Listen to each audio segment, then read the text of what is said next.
মা মনসার বিবাহের ব্যবস্থা করছে। কি করলো? বিবাহের ব্যবস্থা করার জন্য সে আবার দেবর্ষি নারদকে স্মরণ করলো। দেবর্ষি নারদ ছুটে গেল সেখানে, গিয়ে বলছে, মামা আমাকে কিসের জন্য ডেকেছো? শিব ঠাকুর বলছে, ওহে দেবর্ষি, আমার মায়ের তো আমি বিবাহ দেব, আমার মায়ের আমি বিবাহ দেব। কেমন করি মা একা রাজভবনে থাকবে? আমি তাই মায়ের বিবাহের ব্যবস্থা করব। যাও, সেখানে তুমি তো হরি গুণগান করতে করতে স্বর্গ মর্ত পাতাল ত্রিভুবন তুমি ঘুরে বেড়াও, আমার মায়ের উপযুক্ত পাত্র তুমি সন্ধান করে নিয়ে এসো। দেবর্ষি নারদ কি করলো? শিব ঠাকুরের আদেশে উন্মাদ হয়ে গেল। উন্মাদের মতো ত্রিভুবন ছুটতে লাগলো, ত্রিভুবন ঘুরতে লাগলো। দেবর্ষি নারদ ত্রিভুবন ঘুরতে লাগলো। কি বলে ঘুরছে দেবর্ষি নারদ? দেবর্ষি নারদ উন্মাদের মতো আজ ঘুরছে স্বর্গবর্ত পাতাল ত্রিভুবন। কি বলে ঘুরছে? তাই অবল হরি বল, হরি বল, হরি বল, হরি বল, হরি বল, হরি বল, হরি বল, হরি বল, হরি বল, হরি বল, হরি বল, হরি বল, প্রেমানন্দে বলে সবাই হরি বল, হরি বল, প্রেমানন্দে বলে সবাই হরি বল, হরি বল, হরি বল। আবার সেই হরি বল, হরি বল, হরি বল বলতে বলতে আর উন্মাদের মতো দেবর্ষি নারদ ত্রিভুবন ঘুরে বেড়ায়, ত্রিভুবন ঘুরে বেড়ায়।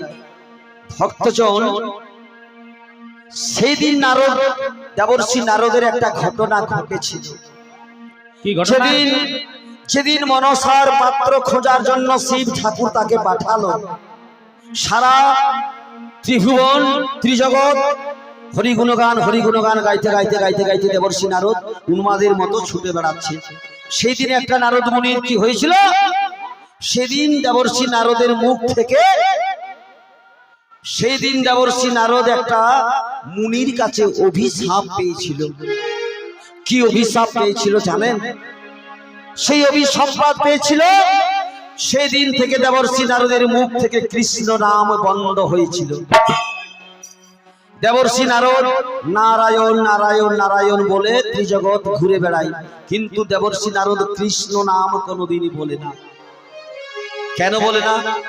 তাহলে কি দেবর্ষি নারদ কৃষ্ণ নাম বলতো না? সেই নারায়ণ, সেই কৃষ্ণ, সেই চৈতন্য মহাপ্রভু, সেই শ্রী প্রভু রামচন্দ্র, 4 যুগ প্রভু যুগে যুগে অবতার হয়েছিল। কৃষ্ণ নাম কি দেবর্ষি নারদ বলতো না? বলতো। কিন্তু কৃষ্ণ নাম কবে থেকে বন্ধ হলো নারদের?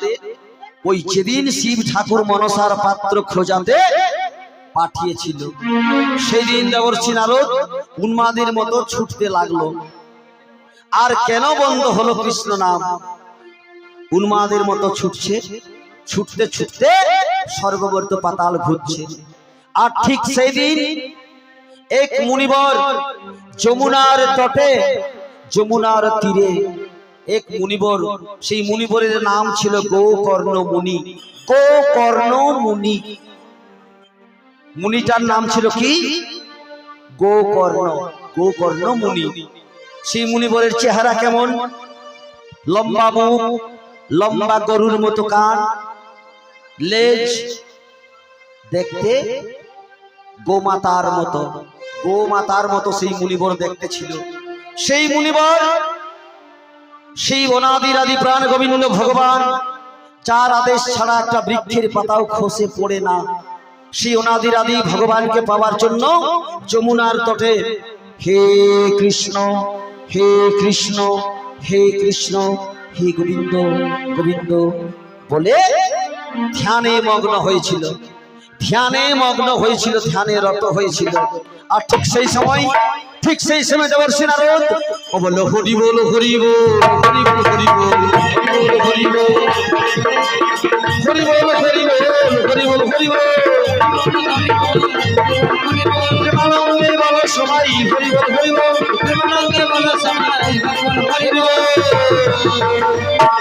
হরি বল বলছে। গাইতে গাইতে উন্মাদের মতো যখন ছুটে যায়, সেই গোকর্ণ মুনির লেজের মধ্যে পা পড়েছে। যখন সেই মুনিবরের লেজের মধ্যে পা পড়ে গেল, সেই মুনিবর ধ্যানস্থ ছেড়ে আজ গোকর্ণ মুনি বলছে, ওরে উন্মাদ, ওরে মূর্খ, এত অহংকার তোমার প্রভুর উপর, আজ তোমার এত অহংকার। আমি আমার গোবিন্দকে পাওয়ার জন্য, সেই অনাদির আদি প্রাণ গোবিন্দকে পাওয়ার জন্য আমি যমুনার তটে আমার প্রভু আরাধ্য দেবতার আমি তপস্যায় রত হয়েছি, আর তুই আমার তপস্যা ভঙ্গ করে দিলি। আজ থেকে আমি তোমায় অভিসম্পাদ করলাম, ওরে আজ থেকে আমি তোমায় অভিসম্পাদ করলাম, আজ থেকে তোমার মুখে কৃষ্ণ নাম বন্ধ হয়ে যাবে, আজ থেকে তোমার মুখে কৃষ্ণ নাম বন্ধ হয়ে যাবে, তোমার বিনা যন্ত্রে কৃষ্ণ নাম বলবে, তোমার মুখে কৃষ্ণ নাম উচ্চারণ হবে না। যা, আমি অভিশাপ করলাম। দেবর্ষি নারদ সেই গোকর্ণ মুনির চরণে ধরে বলছে, ওগো মুনিবর, এত বড় অভিশাপ তুমি আমায় দেবে না, এত বড় অভিশাপের পালের সাজা আমার মস্তকে। ওহি দেবর্ষি, মুখ থেকে যখন অভিশাপ আমি দিয়েছি, যেমন হাত থেকে তীর ছুড়ে দিলে সেই তীরকে ফেরানো যায় না ভক্তজন, ঠিক তেমনি আজ মুখের অভিসম্পাদ মুখ থেকে চলেছে, পার হয়ে গেছে, মুখে কোনোদিনই ফেরাতে পারবে না। দেবর্ষি নারদের সেই দিন থেকে কৃষ্ণ নাম মুখে বন্ধ হয়ে গেল।